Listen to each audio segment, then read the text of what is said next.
Muhammad wa ala alihi wa man tabi'ahum bi ihsan ila yaumiddin. Allahumma inna nas'aluka ilman nafi'a wa rizqan thayyiban wa amalan mutaqabbalan. Puji syukur kita panjatkan kepada Allah. Salawat serta salam semoga tercurah pada Nabi kita yang mulia, Nabi yang agung, Nabi kita Muhammad sallallahu alaihi wasallam. Kita mohon kepada Allah Subhanahu wa taala, semoga Allah memberikan kita rasa takut ketika kita berada di hadapan orang banyak maupun sendirian. Semoga Allah memberikan kita taufik untuk menerima kebenaran baik dalam keadaan ridho maupun tidak, dan semoga Allah Subhanahu wa taala senantiasa memberikan kita nikmat yang tidak terputus dan kita memperoleh qurrata a'yun, penyejuk mata di tengah-tengah keluarga kita semuanya. Allahumma amin. Kita masih melanjutkan pembahasan dari buku Mahabbah yang secara bahasa itu artinya cinta. Ini ada dua bagian, ada dua sumber penting, yaitu yang pertama membahas tentang kata cinta, dari cinta pada Allah, cinta pada Rasul Sallallahu Alaihi Wasallam, pada orang tua, pada kerabat.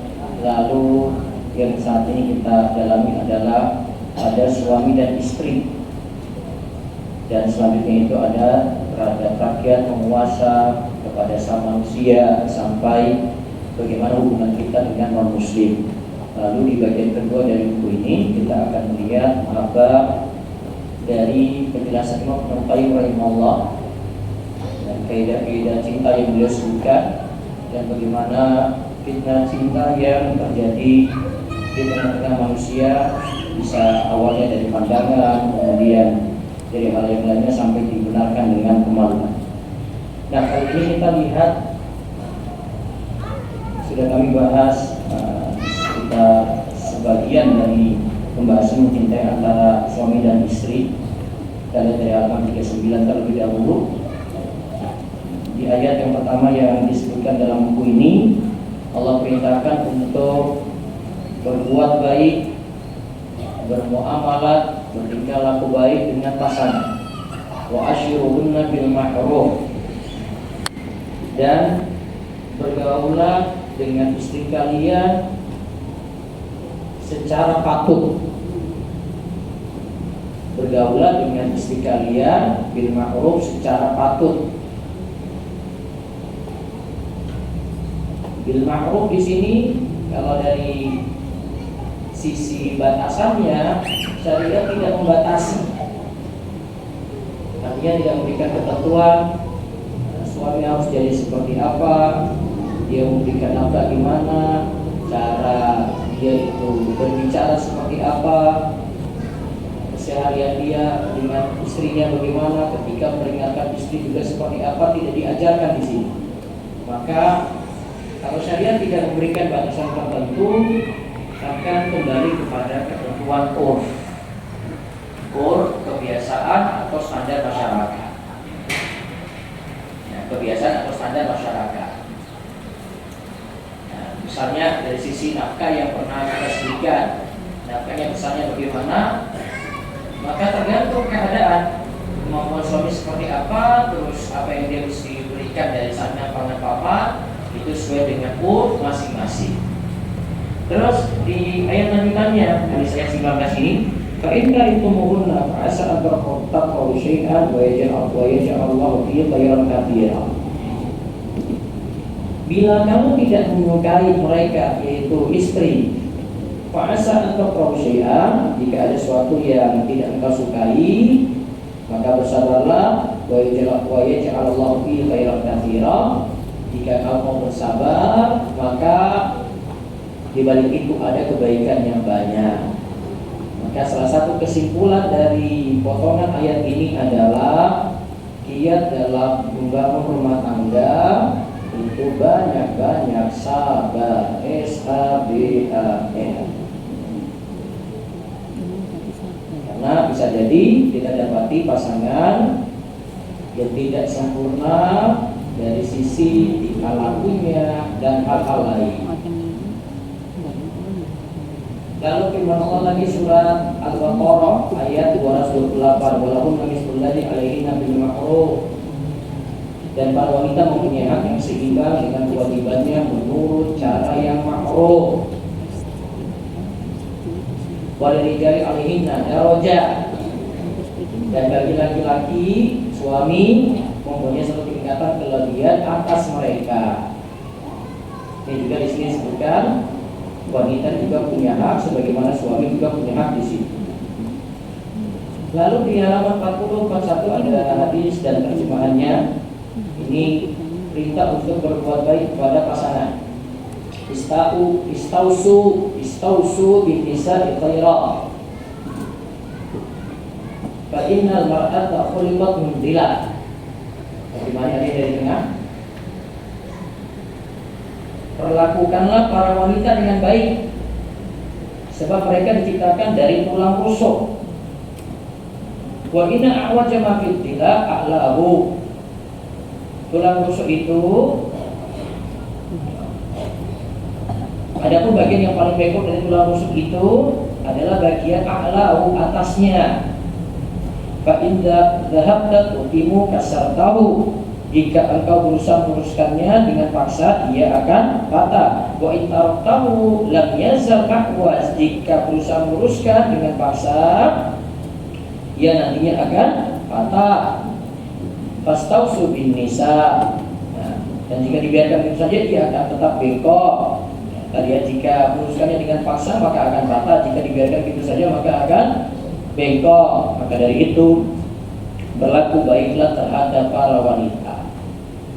Nah, di hadis berikutnya juga kandungannya sama. Nah, sekarang bisa lihat di halaman 42. Ini kaidah memahami kekurangan. Kalau kelebihan sudah fine-fine saja, tidak ada masalah. Sekarang kaidah memahami kekurangan. Nabi SAW mengajarkan agar tidak menilai pasangan hanya dari satu sisi, dari sisi kurangnya saja. La yafraq mu'minin mu'minatan in kariha minha khuluqa radiya minha akhar. Janganlah seorang laki-laki membenci pasangan yaitu istrinya, seorang mukminah, jika ia tidak menyukai salah satu akhlaknya, tentu ada akhlak lain darinya yang membuatnya ridha. Kebalikannya juga sama. Tadi dari sisi apa? Suami.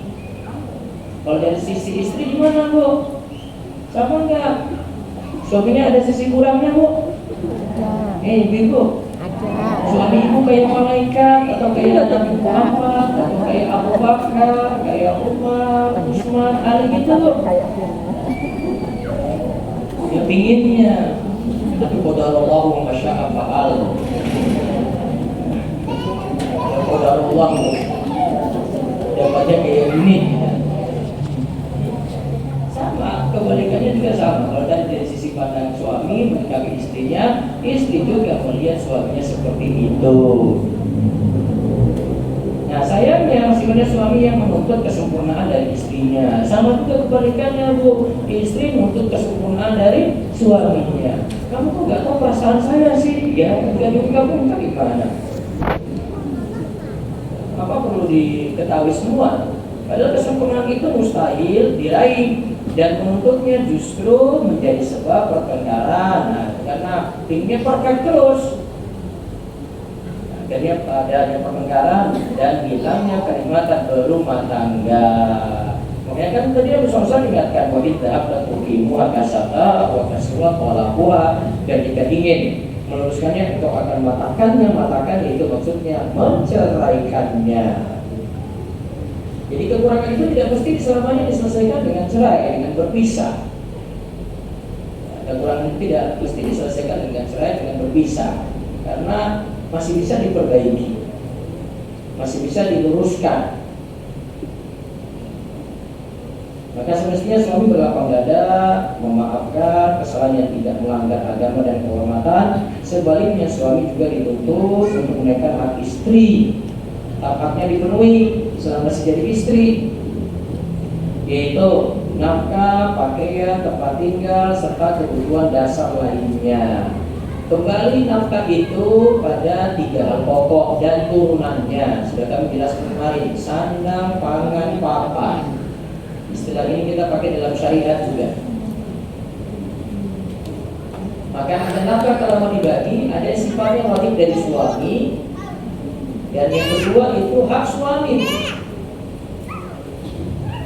Saya ulang, ada nafkah yang sifatnya wajib dari suami, berarti dia wajib tunaikan. Ini berarti kewajiban suami kita sebagai. Terus yang kedua ada nafkah yang sifatnya hak suami. Hak suami berarti pilihan dia. Kalau yang jadi kewajiban suami kembali ke sandang, pangan, papan, turunannya. Sandang kaitannya dengan apa? Pakaian. Pakaian yang wajib bagi perempuan apa, Bu? Dia menutup aurat. Itu kalau di luar rumah. Dalam rumah ya dia pakai normal. Terus sandang pangan, pangannya berarti terpenuhinya makanan di situ. Terserah nanti dia mau suruh istrinya masak, nanti dia siapkan untuk belanjanya, atau sudahlah belanjaannya GoFood aja terus tiap hari, nggak masalah juga.